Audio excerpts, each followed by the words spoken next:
Ini meninggal sakit apa? Darah dari kecil.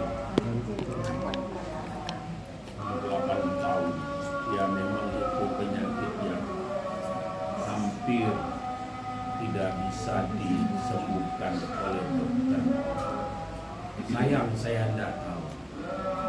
Karena thalassemia bisa disembuhkan di Magelang, Mertoyudan, yaitu dengan terapi asap rokok.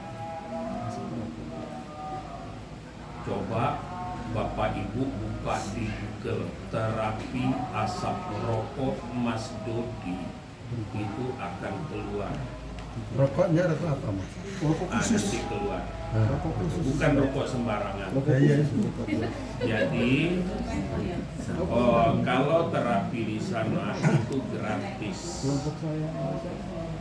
Nah, cuman nanti bisa terapi pribadi seperti saya itu yang beli. Rokok itu memang dari pabrik, tapi melalui proses fermentasi 3 kali tanpa dibongkar, dan itu sudah diuji lab 3 kali di UGM dan hasilnya sangat positif. Nanti kalau saudara-saudari sempat nonton YouTube-nya, itu banyak kesaksian orang kanker payudara, orang yang sudah cuci darah, orang yang buta, bahkan berbagai penyakit seperti stroke. Orang-orang yang sudah dokter angkat tangan berobat di sana, puji Tuhan itu sembuh. Ya. Tapi bukan rokok yang dijual di pasar. Bukan. Mungkin mereknya sama, bentuknya sama, tetapi kalau bukan dari Mertoyudan, itu tetap mengandung racun. Rokoknya model begini loh. Nah, Asika ini yang kelas teratas termahal, yang di bawahnya Habat, di bawahnya lagi Tani Maju. Kandungannya apa? Aku ini bukan promosi ya, tetapi ini untuk kebaikan. Sebelum saya masuk ke renungan, ya. Kandungannya apa? Terbuat dari tembakau dan cengkeh terbaik, rempah-rempah dari bumi Nusantara, jinten hitam, kapulaga, jahe, siwak, sirih, kunyit, lada hitam, pala, temulawak, dan lain-lain. Jadi ini namanya jamu bakar. Cara merokoknya itu tidak seperti merokok biasa. Nanti kalian lihat cara saya merokok. Jadi asapnya harus habis. Ditelan. Ya. Saya 1 hari 2 bungkus. Saya sudah periksa paru-paru bersih, jantung saya normal, gula saya itu bisa dimonitor di HP saya karena saya pasang alat tersebut. Banyak. Itu tadi itu 107. 107.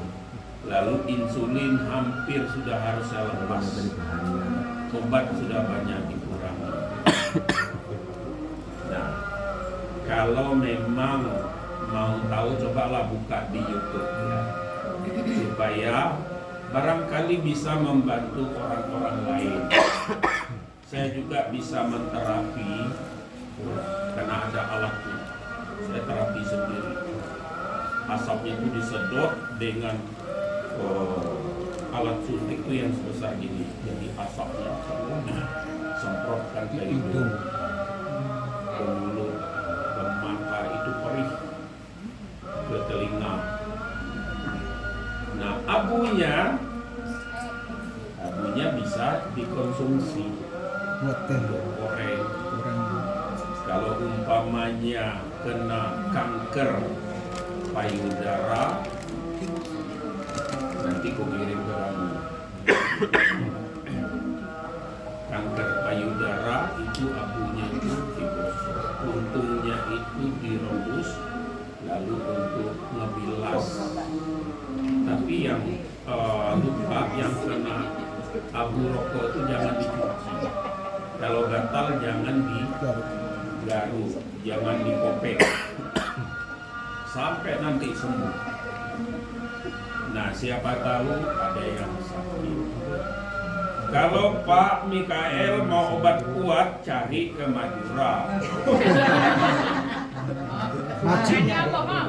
Hah? Hubungannya apa? Hubungannya apa tadi? Kuat tenaga nih. Kuat aja. Oh, kejantanannya bisa kuat. Kamu istrinya? Ya ampun. Dia kurang jantan, model gini kurang jantan. Nanti kalau ada terapi asam rokok, kewalahan kamu. Sudah ada jalurnya. Iya, iya. Nah, ini berita baik. Jadi kalau ke sana, di Jogja juga ada bruder, karena udah menyebar. Jadi yang sembuh menjadi terapisnya. Jadi ke sana itu rokoknya disiapkan untuk menterapi orang itu gratis. Nah, kita hanya beli untuk terapi pribadi. Ya, mudah-mudahan ini berita yang berguna untuk umat. Simon berapa ini? Simon 2. Ya, kalau ada yang sakit, ya sebarkan, sharekan YouTube itu. Di Jawa Tengah semua romo itu pakai ngerokok ini.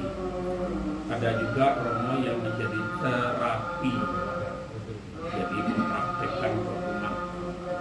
Kardinal Darmo Atmojo dia sembuh, kebetulan Mas Dodi ini keponakannya yang menemukan itu sembuh, padahal udah pikun, Parkinson, jantung tersumbat. Ini berita baik. Nah, Elisia Gita Freya Susanto dulu disemayamkan di sini. Di Lingkar Timur. Di Lingkar Timur. Pemakamannya semayamkan di sini. Iya. Saya kok nggak tahu ya. Enggak bisa gitu. Oh, rapat. Ya, rapat. Para romo di Romo datang. jam selatan. Nah, kalau orang usia 18 tahun itu boleh disemayamkan di gereja, kecuali kalau anak-anak. Karena apa? Orang Katolik itu kan dilahirkan di gereja baptisan, maka harus dihantar pulang di gereja. Dan saya menegaskan, sejauh saya masih di Juanda, saya siap untuk misa di gereja, misa arwah. Orang yang tidak boleh disemayamkan di gereja, yang hidupnya dalam sehari-harinya menjadi batu sandungan. Jadi batu sandungan misalnya jelas-jelas dia tidak pernah ke gereja, orang tuanya tidak aktif, punya istri atau suami tua, pekerjaannya di doli udah tidak ada ya? Enggak ada, mau dihapus kan. Di mana sekarang Pak? Di mana?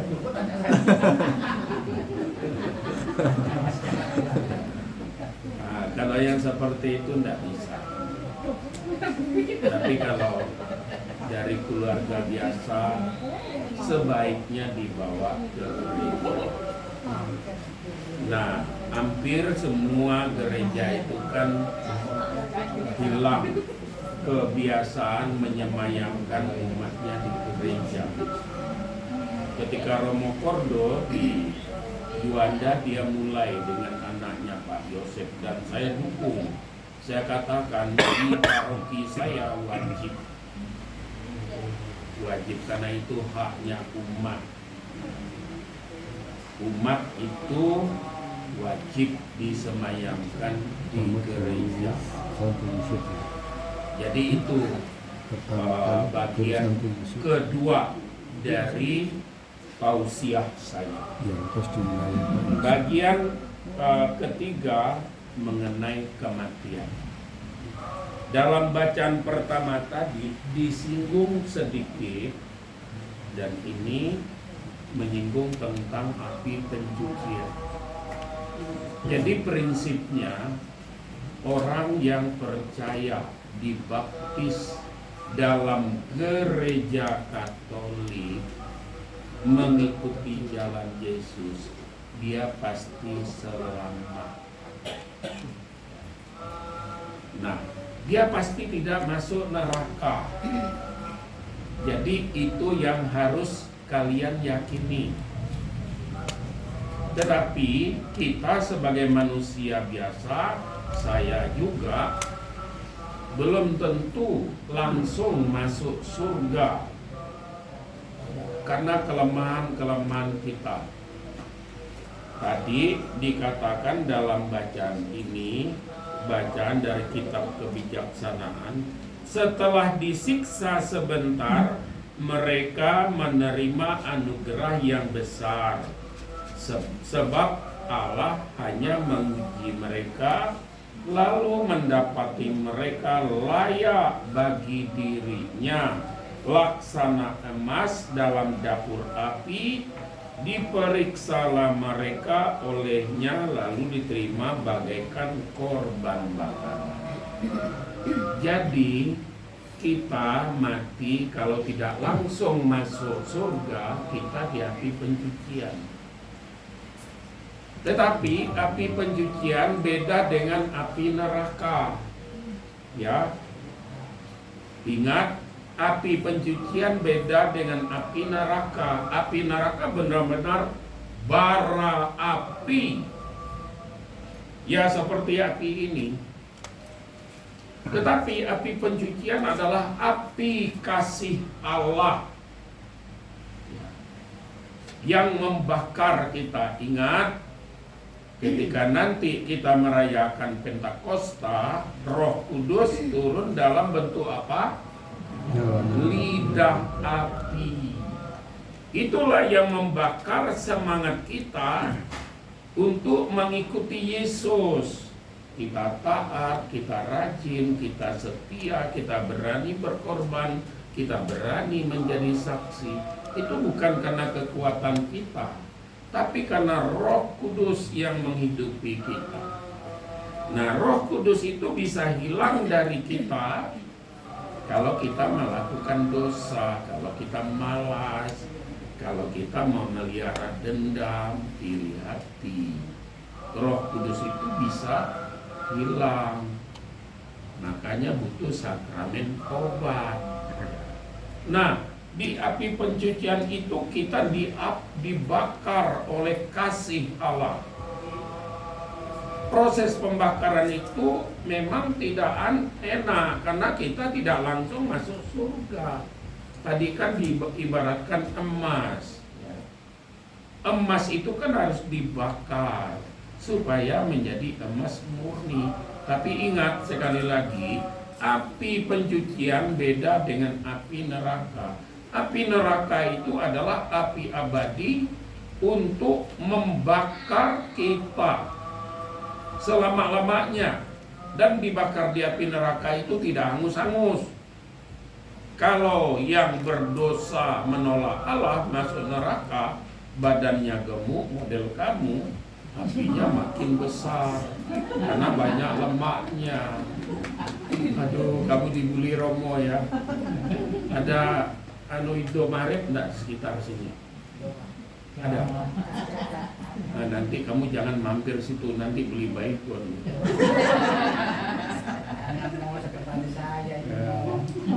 Kalau Romo membuli itu tandanya kedekatan.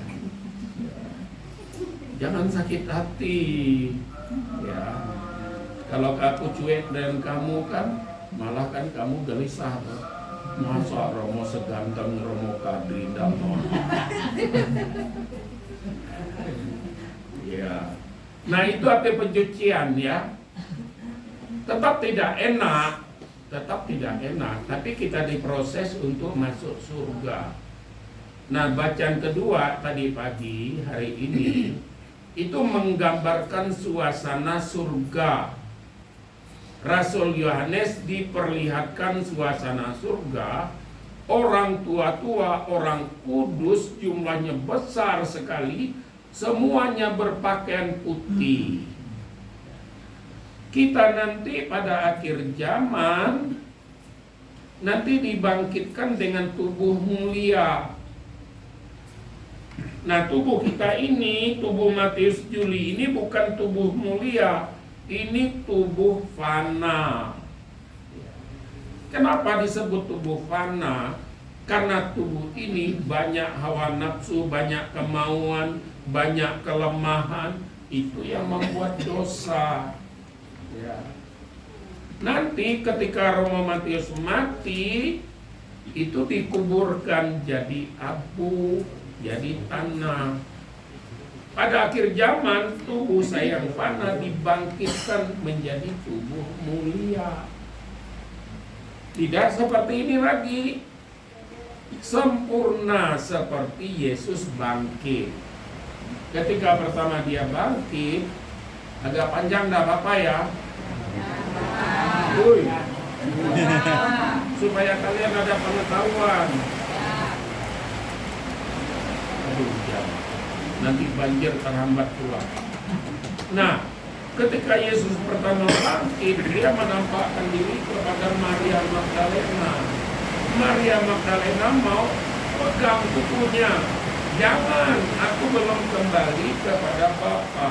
Aku belum dimuliakan. Memang aku sudah bangkit. Nah, Yesus bangkit, dia memperkenankan di tubuhnya ada tanda sebagai bukti untuk rasulnya. Tandanya apa? Luka di tangan, di lambung, di kaki. Nah, kelak kita juga, tubuh kita ini mulia, sempurna. Lebih sempurna dari artis tercantik di muka bumi ini.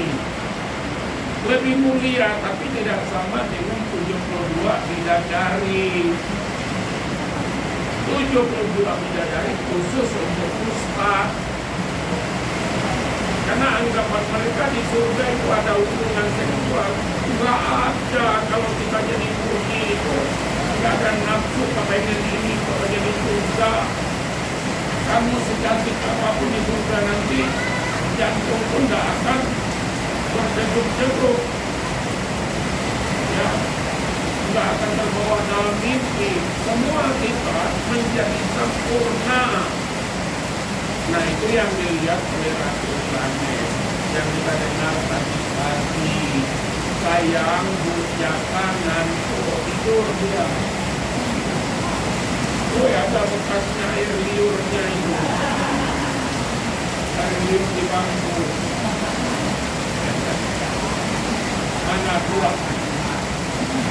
Gagal. Tapi saya bisa balas dan gagal ya. Nah, kita semua nanti ke sana. Berkat apa? Berkat iman dan kepercayaan kita. Satu-satunya pendiri agama menjadi kita masuk surga. Kalau kena persiap kesini aja dekat saya. Masuk. Ini loh. Tapi sini juga hujan karena aku mau surga ini. Aku mau payung saja.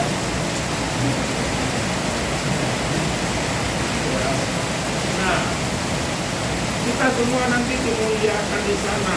Nah, Elisia juga mungkin dia masih ada di kesekian, tapi dia pasti nanti masuk surga. Kita boleh sedih, kita boleh berduka, Tapi di sisi lain, bayangkan umur 8 tahun sampai 18 tahun, 10 tahun dia menderita. Gak enak itu. Dia dibebaskan sekarang. Dan dia diberi tempat yang jauh lebih sempurna dari papa mamanya. Itu yang harus kita syukuri. Iman kita bukan iman yang sia-sia. Dalam bacaan Injil tadi, Yesus hanya menjamah, hai pemuda, bangunlah. Pemuda itu bangun, hidup luar biasa. Mana Muhammad tidak ada, dia menghidupkan orang. Maka nanti kalau kamu nikah masuk Islam, oh kamu nanti langsung terjang masuk neraka. Tidak mau. Lebih baik tidak menikah daripada masuk neraka. Jadi suster aja mau. Anak.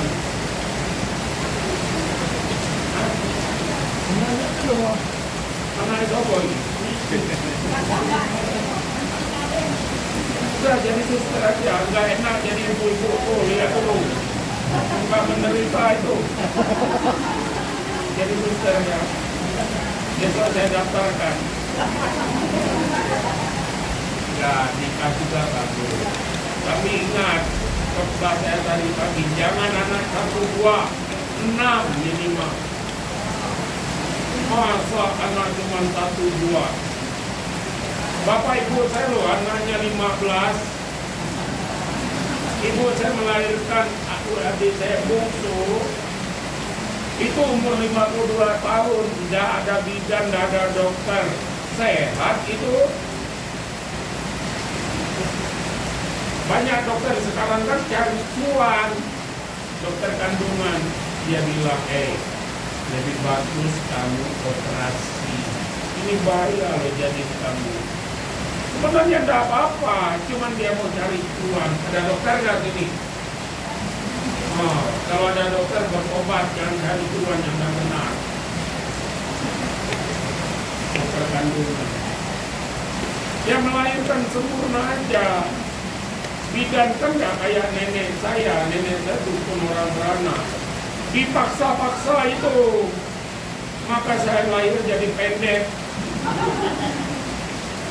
Sebenarnya saya lebih tinggi dari dia, lebih ganteng dari Pak Mikael. Oh, kalau udah didorong-dorong nenek saya, ibu-ibu ini kepincut dengan saya.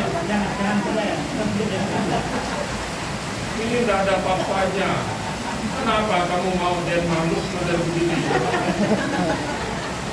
Stok banyak tuh di bawah jembatan Madura lebih banyak.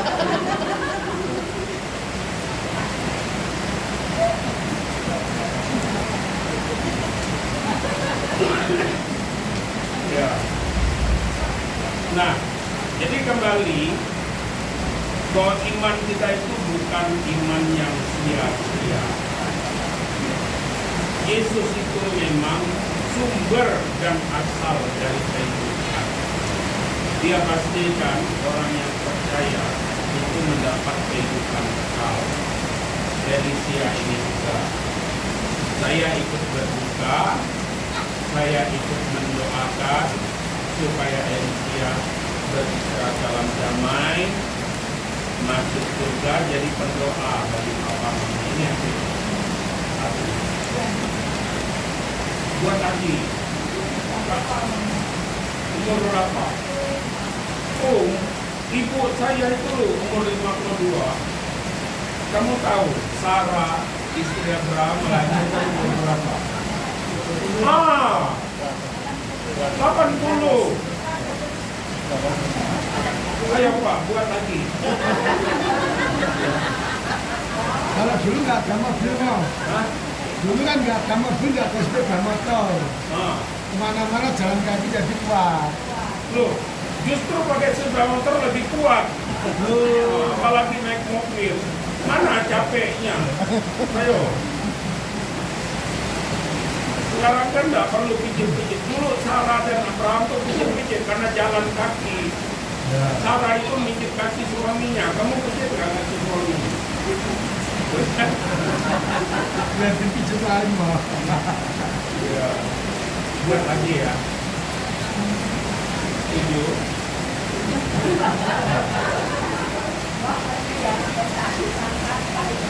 Ya, apa?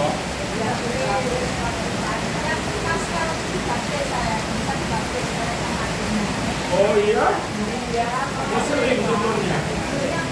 Oh, belum.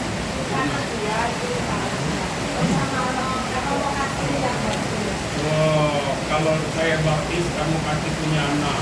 Romo Kadri yang susah itu. Romo Kadri sebelum jadi paspor dia itu di vasektomi. Yang normal yang ini.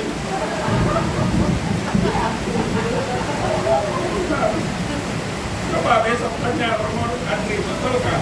Romo di vasektomi. Dia tidak akan ngaku benar itu. Makanya ciri khas orang di vasektomi, tubertomi itu badannya besar, perutnya gede.